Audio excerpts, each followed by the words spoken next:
이 세상에는 하나님도 없고 소망도 없는 사람들이 정말 많이 있습니다. 많은 사람들이 채워지지 않는 욕심과 병든 정욕과 양심의 가책을 부둥켜 안고 살아가고 있습니다. 스스로 자학을 하면서 고통을 받고 있습니다. 사탄이 또 어떤 사람들에겐 날마다 와서 너는 가망이 없다, 너는 희망이 없다, 치료될 수 없다라고 맨날 속삭이고 있습니다. 그런데 우리에게 희망이 있는 것은 그럼에도 불구하고 예수께서 우리에게 뭐라고 말씀하셨습니까? 수고하고 무거운 짐진 자들아 다 내게로 오라라고 말씀하신 것입니다. 바로 이 말씀 속에서 우리가 희망을 보게 되는 것입니다. 오늘도 지난주에 이어서 신앙치료법에 대해서 좀 살펴보도록 하겠습니다. 제가 신앙으로 치료될 수 있습니다 라고 하니까 어떤 분들은 이렇게 말합니다. 치료는 병원이나 의사가 하는 건데 왜 교회에서 이 라이센스도 없는 사람들이 치료에 대해서 말합니까 하는 그런 얘기죠. 물론 저에게는 능력도 없고 치료할 수 있는 방법도 없고 라이센스도 없습니다. 그러나 우리가 믿는 것은 하나님의 말씀입니다. 하나님의 말씀은 죽어가는 병자를 살릴 수 있는 능력이 있다고 선포하고 있습니다. 암도 나을 수 있다고 말하고 고통당하는 분들도 하나님께 오면은 그 고통에서 벗어날 수 있는 길이 있다고 말하고 있는 것입니다. 그래서 제가 이 시간에 그런 분들에게 희망과 믿음을 주기 위해서 말씀을 나누는 것입니다. 사도행전에 보면은요, 나면서부터 걷지 못하는 사람에 대한 말씀이 있습니다. 우리 그 말씀을 좀 살펴보도록 하겠습니다. 사도행전 3장 6절입니다. 베드로가 이르되 은과 금은 내게 없거니와 내게 있는 이것을 네게 주노니 나사렛 예수 그리스도의 이름으로 일어나 걸으라 하고. 얼마나 감동적인 장면입니까? 저 역시 은도 없고 금도 없습니다. 그러나 고통 속에서 건져주시겠다는 하나님의 약속이 있기 때문에 그 약속을 붙잡고 오늘 제가 말씀을 나누려고 하는 것입니다. 전도서를 보면은요, 아주 놀라운 말씀이 나옵니다. 전도서 3장에 그 말씀이 있죠. 전도서 3장 1절부터 3절입니다. 범사에 기한이 있고 천하 만사가 다 때가 있나니 날 때가 있고 죽을 때가 있으며 심을 때가 있고 심은 것을 뽑을 때가 있으며 죽일 때가 있고 치료할 때가 있으며 헐 때가 있고 세울 때가 있으며. 자, 이 말씀이 무슨 뜻입니까?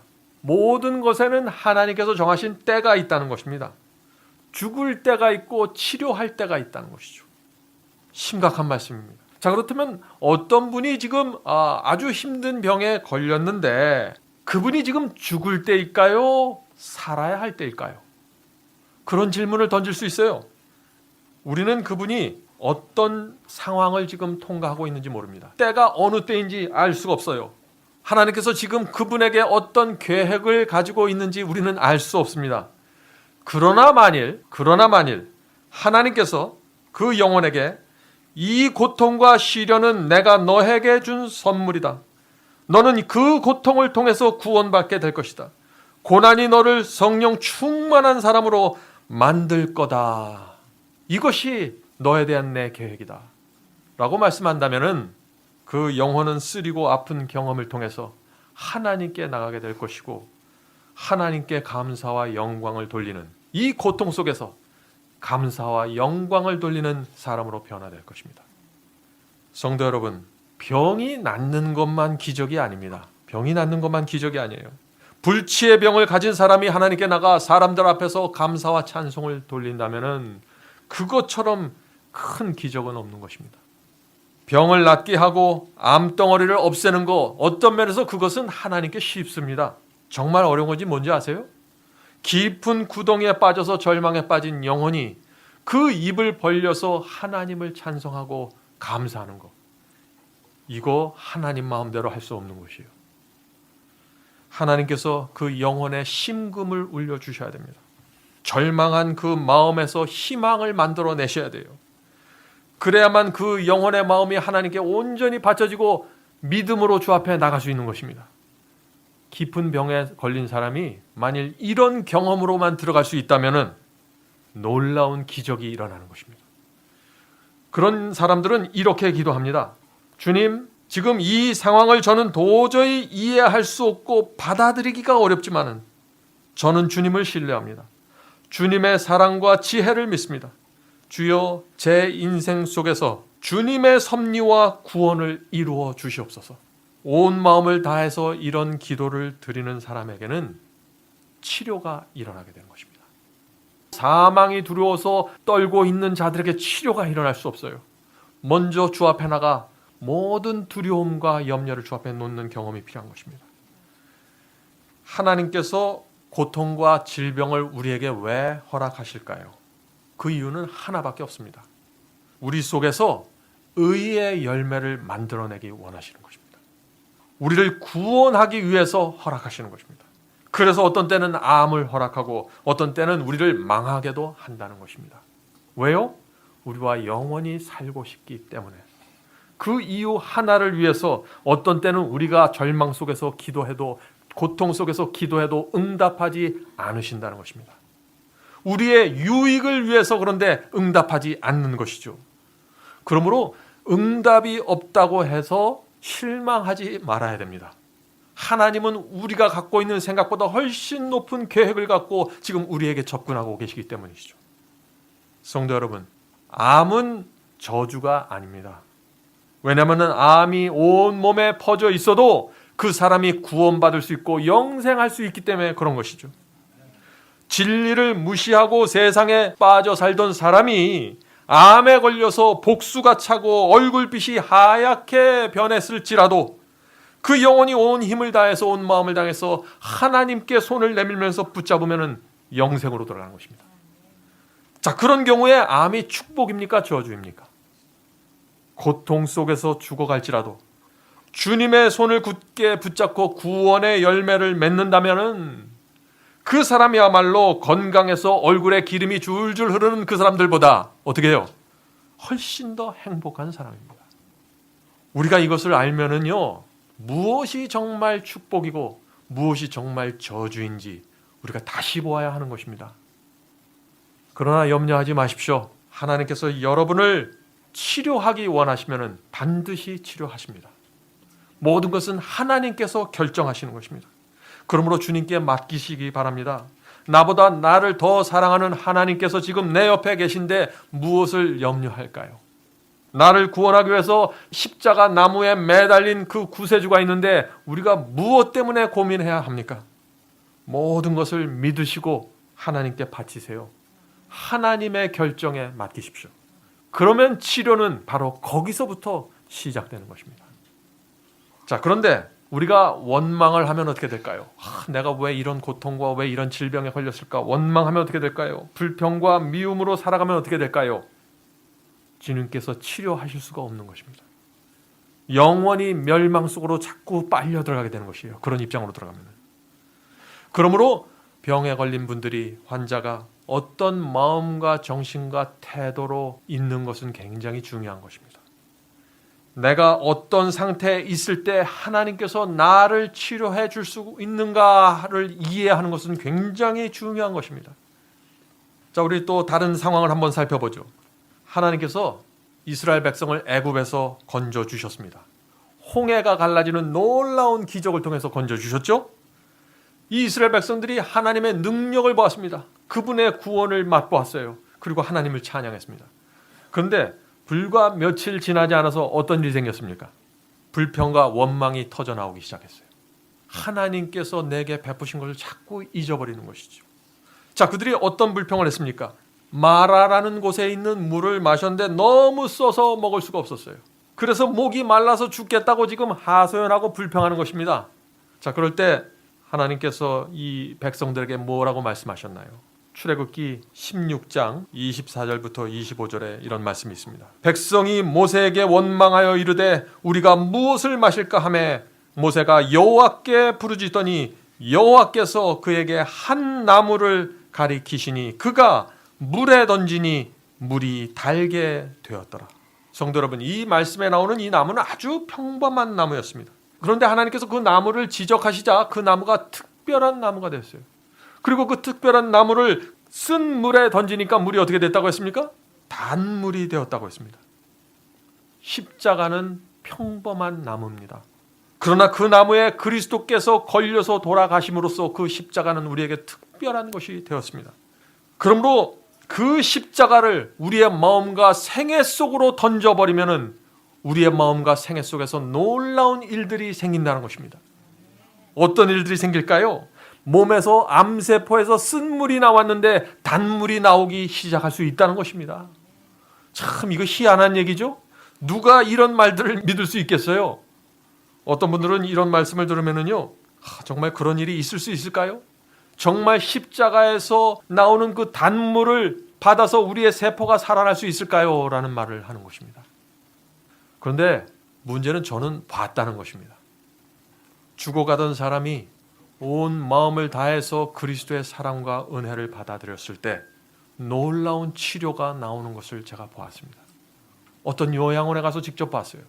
모두가 그 사람은 죽는다고 했는데 암이 사라져 버렸습니다. 성도 여러분, 우리는 잊지 말아야 됩니다. 하나님의 능력을 우리의 생각 안에서 제한하지 마십시오.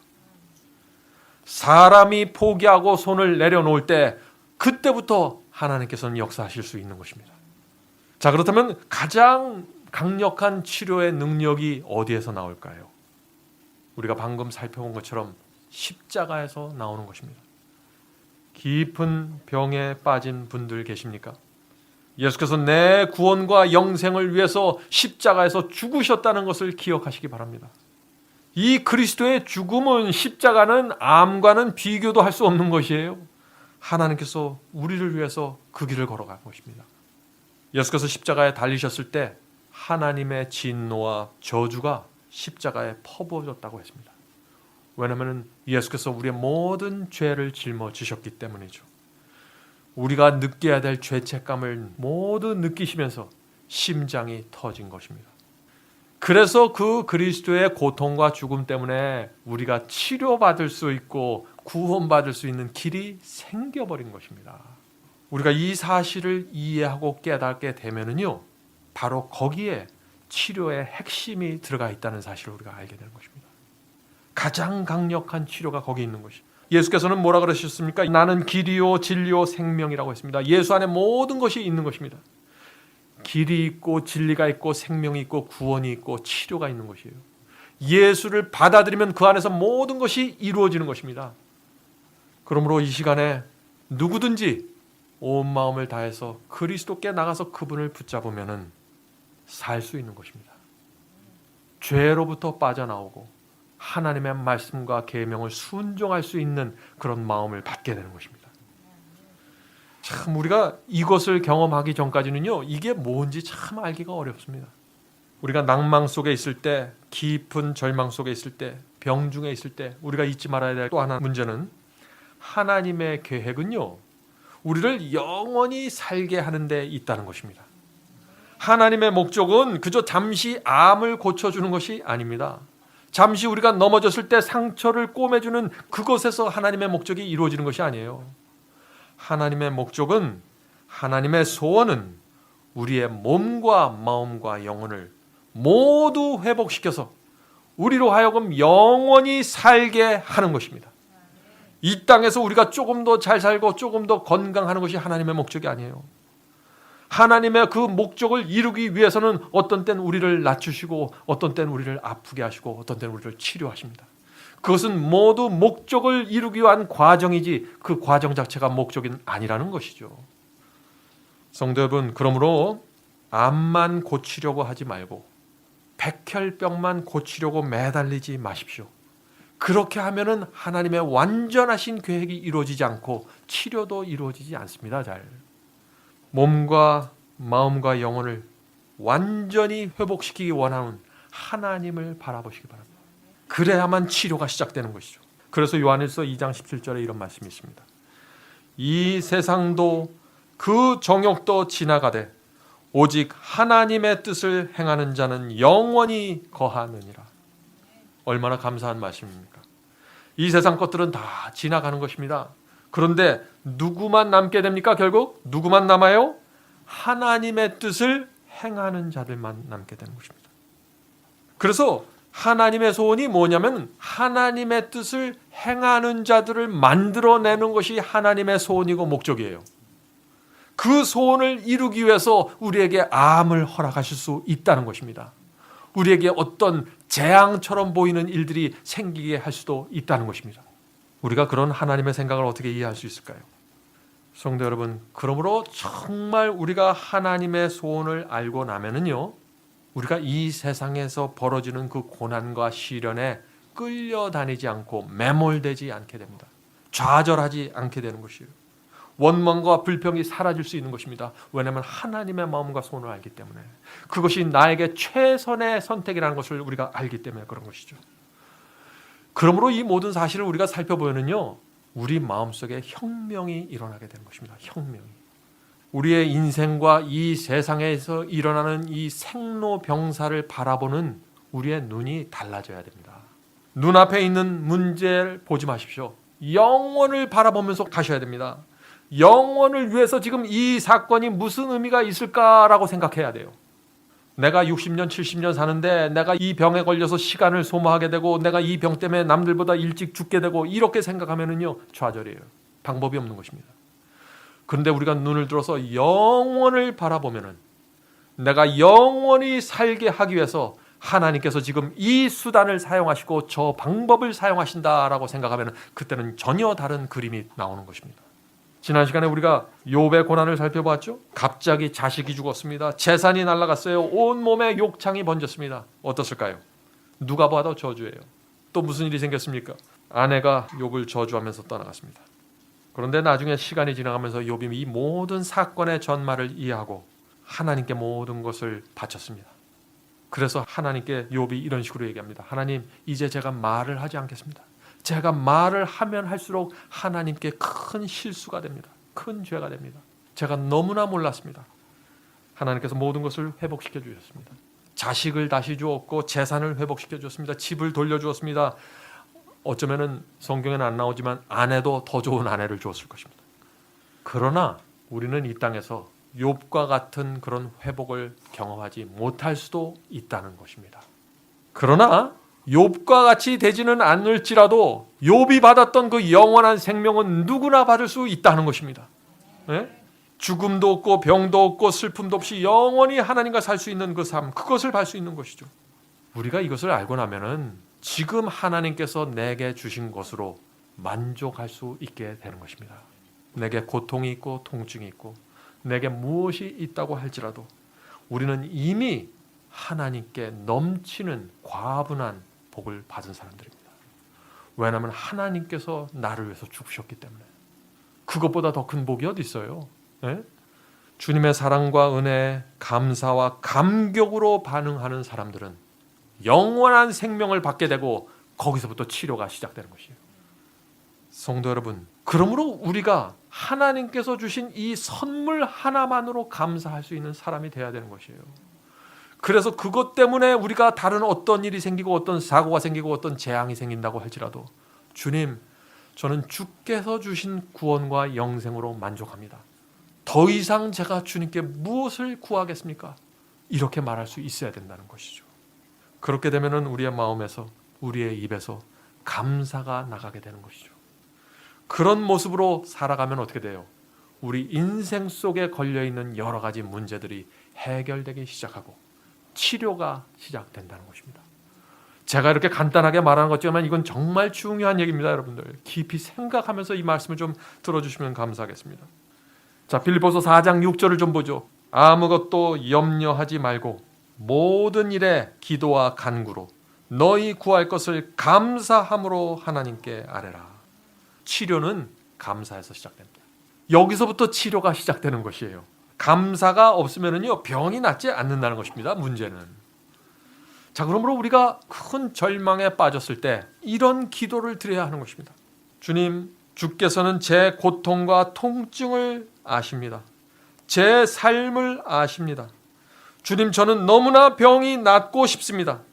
그러나 제 뜻대로 하지 마옵시고 주님의 뜻대로 이루어 주시옵소서. 주께서 제 인생의 최선을 아시오니 저는 주님의 결정을 받겠습니다. 이런 기도를 드리면요 그 속에는 염려가 없는 것이에요. 그죠? 염려가 없으면 거기서부터 치료가 시작되는 것이에요. 하나님의 말씀을 하나하나 내 속에 적용해야 되는 것입니다. 성도 여러분, 우리 마음속에 감사가 없으면요, 감사만 없는 것이 아니에요. 감사가 없어지는 순간 뭐가 들어옵니까? 염려가 들어오고 절망이 들어오고 두려움이 들어오고 영적인 어둠 속에 빠져버리는 것이에요. 그런 상태에서는 치료가 이루어질 수 없는 것이죠. 이 감사에 대한 성경절 또 하나 읽겠습니다. 데살로니가 전서 5장 18절입니다. 범사에 감사하라. 자, 범사, 모든 일에 감사라는 것이죠. 이는 그리스도 안에서 너희를 향하신 하나님의 뜻이니라. 감사는 하나님의 뜻이에요. 무슨 얘기입니까? 감사는 해도 되고 안 해도 되는 것이 아니에요. 내 부모를 공경하라, 하나님의 뜻입니다. 그건 해도 되고 안 해도 되는 것이 아니에요. 감사는 하나님께서 인간의 유전자 속에 새겨놓으신 하나님의 뜻입니다. 그러므로 감사해야만 우리의 유전자가 살아나고 세포의 생명력이 돌기 시작하는 것입니다. 어떤 여집사님이 한번 이런 얘기를 했습니다. 목사님, 남편이 저를 핍박하고 괴롭히는데 제가 어떻게 감사할 수 있습니까? 이런 질문들 많이 하죠? 그런 상태에서 감사가 정말 가능할 수 있을까요? 날마다 남편이 그렇게 괴롭히는데, 바람 피는데, 내 마음을 그렇게 속상하게 만드는데 내가 어떻게 감사할 수 있을까요? 감사할 수 있습니다. 왜냐하면 그 못된 남편 때문에 그 집사님이 매일 주 앞에 나가 무릎 꿇고 기도합니다. 그래서 감사한 것입니다. 하나님의 목적이 이루어진 것입니다. 그 여집사의 삶 속에서 열매가 맺혀지는 것입니다. 성도 여러분, 그 집사님은요, 그 남편 때문에 이 세상에 만정이 떨어져 버렸어요. 이 세상을 사랑하지 않아요. 그저 하늘만 바라보면서 살아요. 이 세상에서 하나님께서 주실 수 있는 최고의 복을 받았어요. 그런데 잘 모르는 거예요. 자기가 얼마나 큰 축복의 중심에 들어가 있다는 사실을. 성도 여러분, 우리가 나중에 하늘에 가면은 못된 남편과 못된 아내 때문에 내가 천국에 왔다는 사실을 깨닫게 될 것이에요. 그런데 그것을 이 땅에서 깨달으면 얼마나 좋을까요? 이 땅에서 깨달으면 감사가 흘러나오는 것이에요. 그런 사람에게 축복이 있고 치료가 시작된다는 것입니다. 우리의 몸에는요, 수분이 70% 이상이라고 하죠. 이거 우리 다 아시죠? 우리 몸의 70% 이상이 수분입니다. 그런데 우리 마음속에서 감사가 사라지고 우리의 마음속에서 감사의 음악이 사라지면 어떻게 돼요? 그 70%에 해당하는 그 물의 성질이 달라진다는 것이에요. 예? 이 제 말이 아닙니다. 현대 과학이 그렇게 얘기하고 있어요. 감사가 사라지고 원망과 미움으로 속상해하면은 우리의 피가 달라지고 수분이 달라지고 세포가 달라지는 것입니다. 옛날에는 이거 몰랐어요. 그런데 현대에 들어서 이 과학이 이걸 밝혀내고 있는 것입니다. 하나님의 말씀이 맞다는 것이죠. 감사는 우리의 몸속에 깊이 새겨져 있는 하나님의 뜻입니다. 이게 사도 바울의 말씀이에요. 감사하지 않으면 치료도 안 되고 신앙도 안 되고 아무것도 되는 것이 없습니다. 어떤 사람들은 좁은 길을 걷는다고 하는데 감사하지 않아요. 그게 좁은 길이에요? 그건 좁은 길이 아니에요. 좁은 길이라는 것은 길이 좁음에도 불구하고 감사로 걷는 길이 좁은 길이에요. 여러분이 아무리 인내하고 절제하고 희생한다고 할지라도 감사가 빠져버리면 의미가 없습니다. 자, 다음 문제 살펴보죠. 오늘 많은 사람들이 환자들에게 이런 식으로 접근하고 얘기를 해줍니다. 많이 아프십니까? 암에 걸리셨습니까? 저희 교회에 나오십시오. 우리 목사님께 안수 받으면 나을 수 있습니다. 하는 말들. 여러분들 그런 말들 들어보셨습니까? 그런 말을 들으면은요, 마음이 약한 분들은 혹시나 하는 마음으로 그 안수 잘하는 능력 있다는 그 목사님을 찾아가서 안수 받으려고 합니다. 자, 그런데 만일 그렇게 해서 암이 낫지 않으면 어떻게 할 거예요? 에? 병이 안 나오면 어떻게 할 겁니까? 그 환자와 가족들이 받을 상처는 생각하지 않습니까? 하나님을 향해서 불신을 갖게 되는 그 영혼은 생각하지 않습니까? 세상에 그것처럼 무책임한 일이 어디 있어요? 하나님께 큰 죄가 되는 것입니다. 그런 일들은. 안수는 목사의 능력으로 하는 것이 아니에요. 이 썩어 없어질 몸을 가지고 있는 이 목사에게서 무슨 능력이 나와요? 안수할 때 기름을 바르죠? 그 기름 속에 무슨 능력이 있어요? 그 기름은 성령의 능력을 상징하는 것일 뿐입니다. 안수할 때 손을 얹는 것은 하나님의 손이 그 영혼에게 임하기를 원하는 그 소원을 표현하는 것이지, 그 목사에게 사람의 몸뚱어리에서 무슨 능력이 나온다고 사람을 찾아다녀요. 오직 하나님께만 구원과 영생이 있고 치료가 있고 병이 낫는 것입니다. 병이 낫고 안 낫고 하는 결정은 하나님께서 해주시는 것이에요. 그러므로 하나님께 바로 가세요. 주님, 저는 하나님의 결정을 듣기 원합니다. 저에 대한 하나님의 선택과 결정이 무엇입니까? 알려 주십시오. 저는 하나님의 선택에 모든 것을 맡기겠습니다. 이것이 믿음으로 치료받는 신앙입니다. 나보다 나를 더 염려하시는 하나님의 사랑과 지혜가 있는데 왜 우리가 그분께 가지 못할 수 있습니까? 자, 그렇다면 우리가 환자를 위한 기도를 할 때 어떻게 해야 될까요? 기도를 하기 전에 먼저 해야 될 일이 있습니다. 자, 그 말씀이 야고보서 5장 16절에 있습니다. 그러므로 너희 죄를 서로 고백하며, 자, 이것이 조건입니다. 너희 죄를 서로 고백하며 병이 낫기를 위하여 서로 기도하라. 의인의 간구는 역사하는 힘이 큼이니라. 자, 이 말씀에 보면은요, 눈에 띄는 말씀이 있죠? 간구하는 힘이 크게 될 수 있는 방법이 여기에 나와 있습니다. 야고보는 기도하기 전에 먼저 뭘 하라고 했어요? 서로 죄를 고백하라고 했습니다.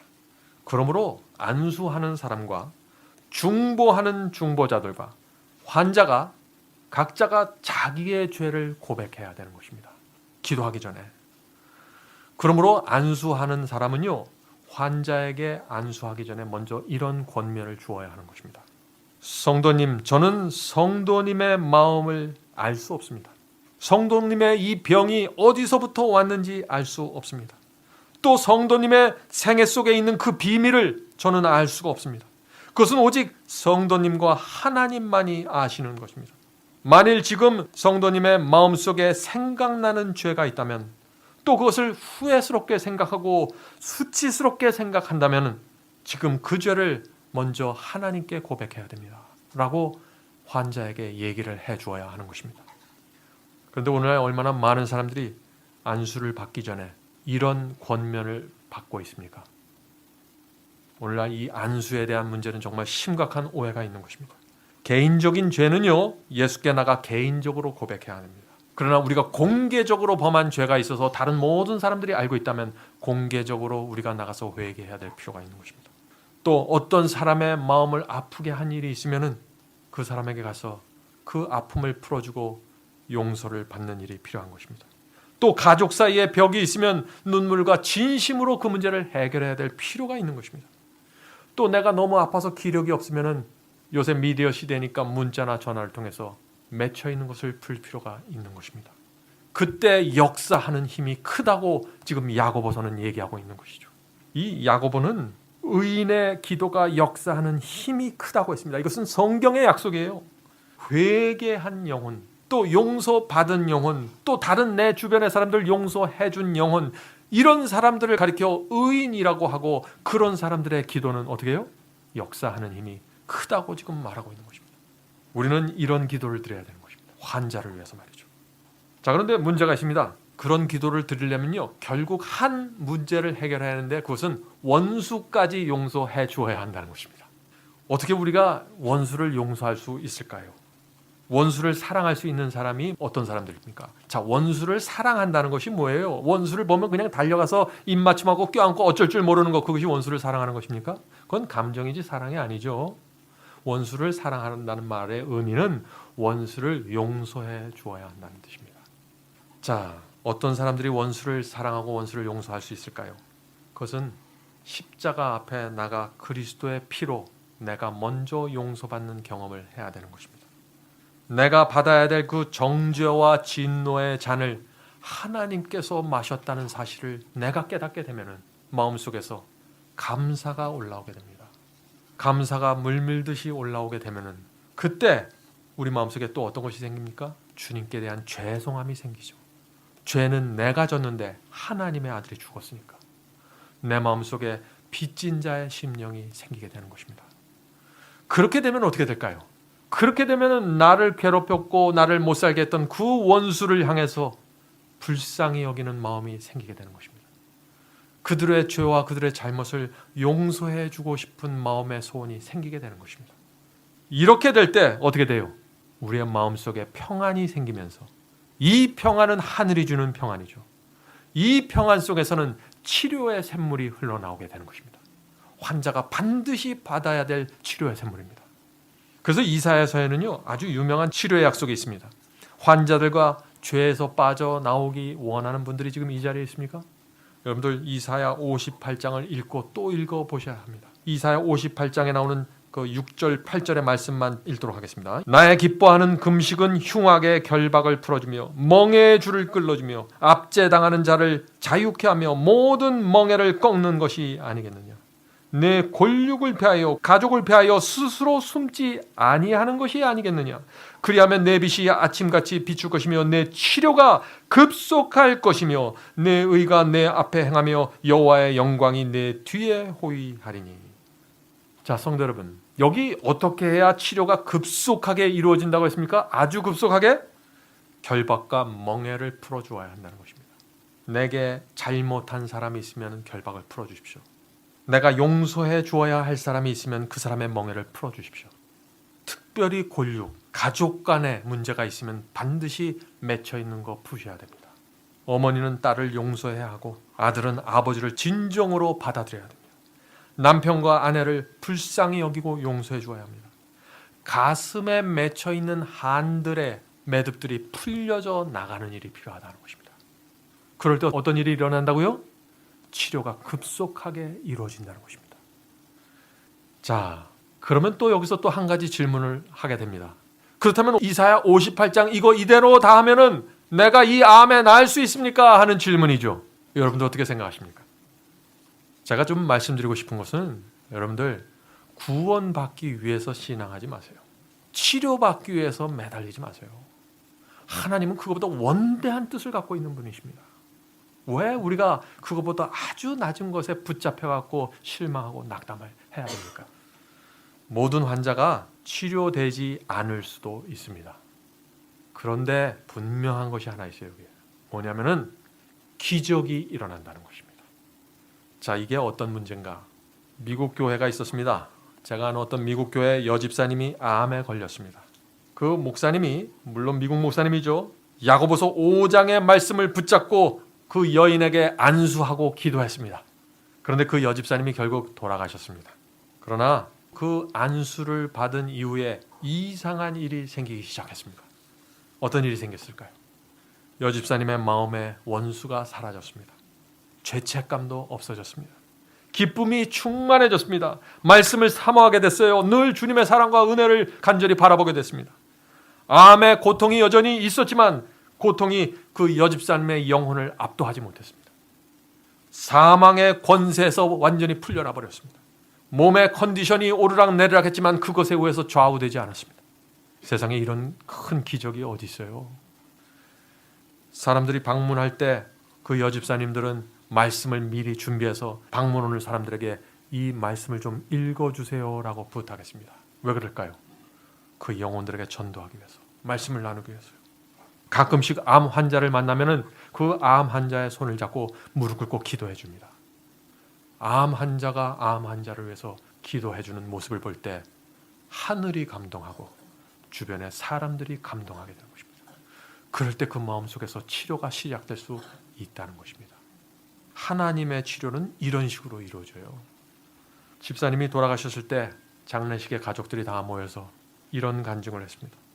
우리 가족은 암과 싸우는 어머니의 모습을 보면서 회개하게 됐고 주님께 나가게 됐습니다. 성도 여러분, 하나님의 계획이 실패했다고요? 어림없는 말씀. 하나님의 계획은 성공했습니다. 하나님께서 원하신 모든 것이 이루어졌습니다. 그 여집사님도 가장 절정의 순간에 구원을 받았고 그 여집사님에 딸려있던 가족들이 구원 속으로 들어가게 되는 것입니다. 하나님의 계획은 항상 성공합니다.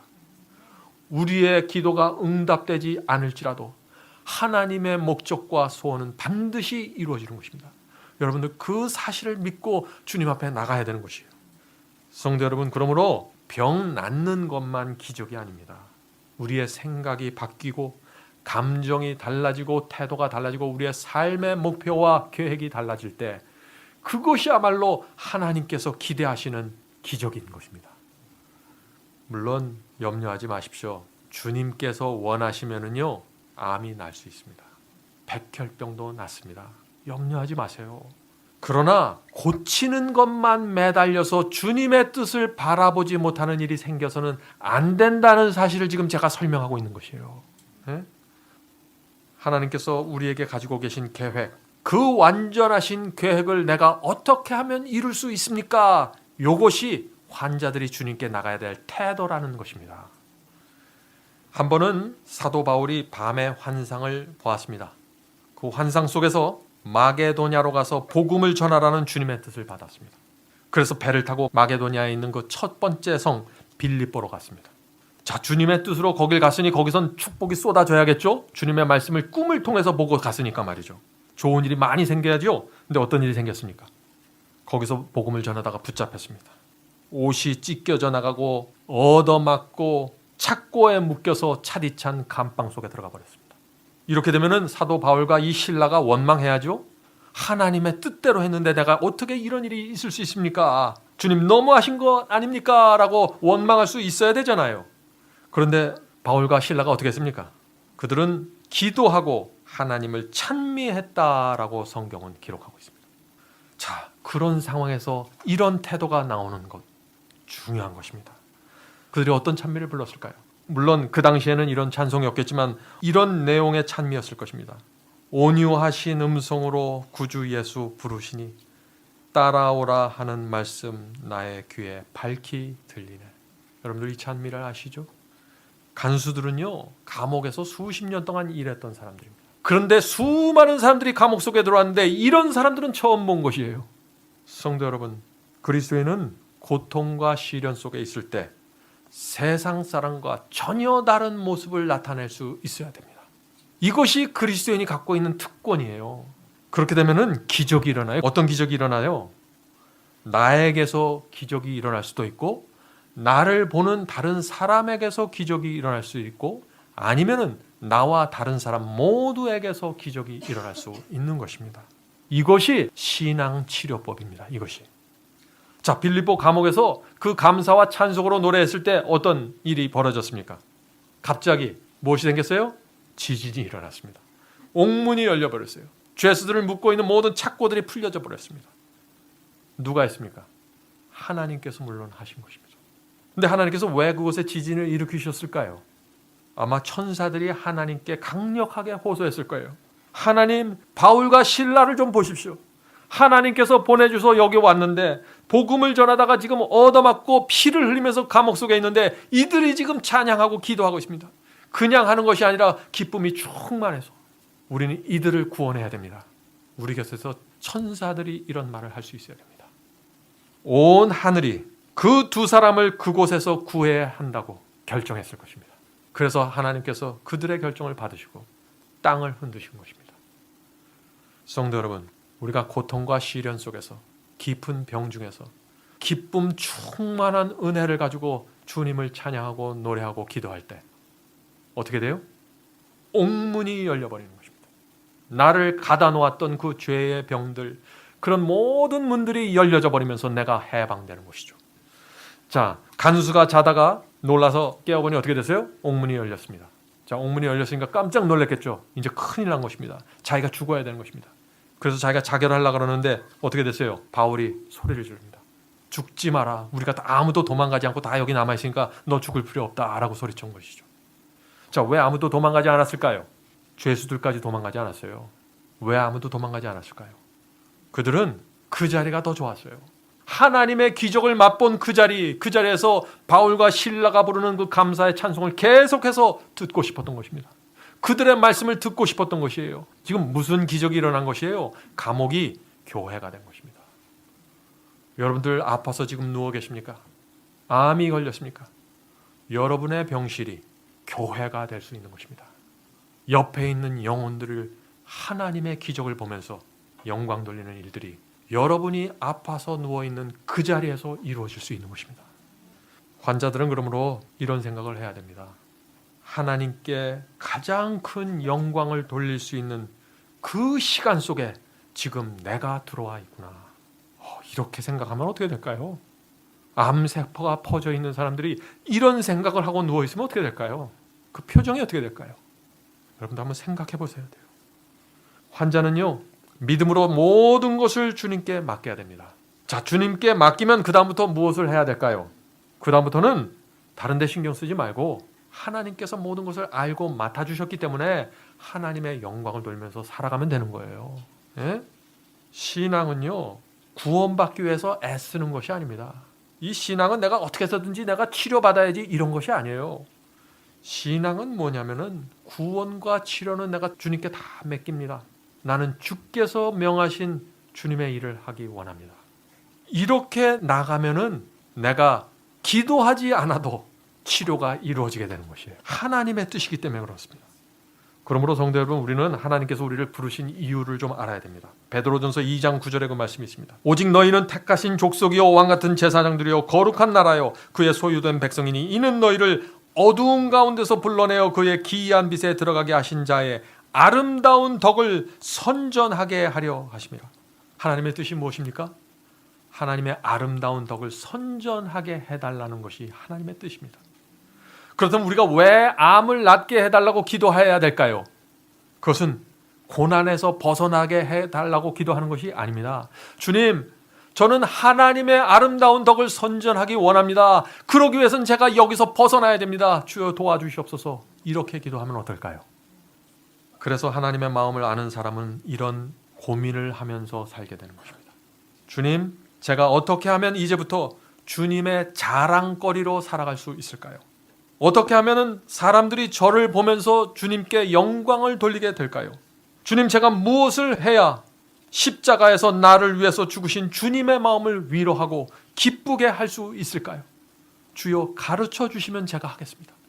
이런 마음을 가지면은요, 그 마음이 풍요롭게 되고 몸속에 생명이 흘러 넘치게 되는 것입니다.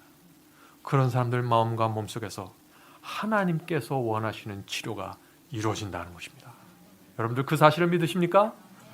그래서 하나님께서 나를 이 세상에 보내신 목적, 나를 부르신 목적, 그것을 이해하고 그 목적을 위해서 살아가면은요, 병도 낫고 재정도 풀리고 모든 문제가 다 풀려버리는 것이에요. 우리 눈앞에 있는 문제들은 여러 가지 현상과 증세로 나타나는 것 같지만은 하나님의 방법은 하나입니다. 딱 한 가지 방법으로 모든 문제를 풀어버리세요. 그러므로 이제 우리의 마음을 열고 어떻게 하면 내가 주님의 선하심을 전할 수 있을까? 어떻게 하면 내가 사람들의 마음에 감동을 줄 수 있는 삶을 살 수 있을까? 어떻게 하면 내가 하나님의 말씀을 전파할 수 있을까요?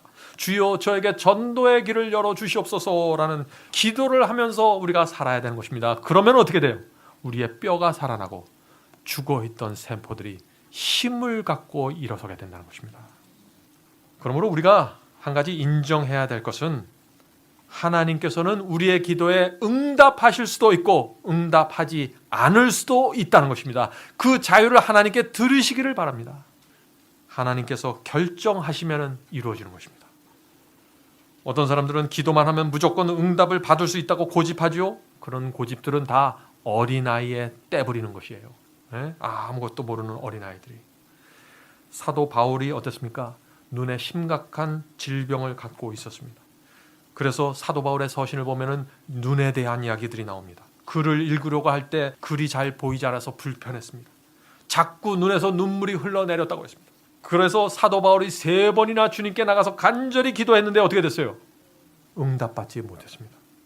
인간의 생각으로 보면은요, 하나님께서 바울의 기도 정도면 받아주셔야죠. 그 기도 안 받아주시면 누구 기도를 받아주실 거예요? 바울이 어떤 사람이에요? 온갖 고생을 하면서 복음을 전했습니다. 매를 얻어맞고 배고픔 속에서 말씀을 전했어요. 다 죽어갔습니다. 그런 사람이 기도하는데 하나님께서 기도에 응답하지 않으셨어요. 여러분이 의롭지 않아서 기도 응답하지 않는 게 아닙니다. 하나님의 뜻과 계획이 있는 것이에요. 여러분들 그 사실을 아셔야 돼요. 하나님께서 바울의 병을 왜 고쳐주지 않았을까요? 하나님의 마음속에는 그 바울이 갖고 있는 눈병보다 훨씬 더 중요한 게 있었던 것입니다. 그것이 무엇일까요? 바울은 예언을 하고 여러 방언을 했던 사람입니다. 놀라운 설교를 하는 사람이에요. 은사가 충만했습니다.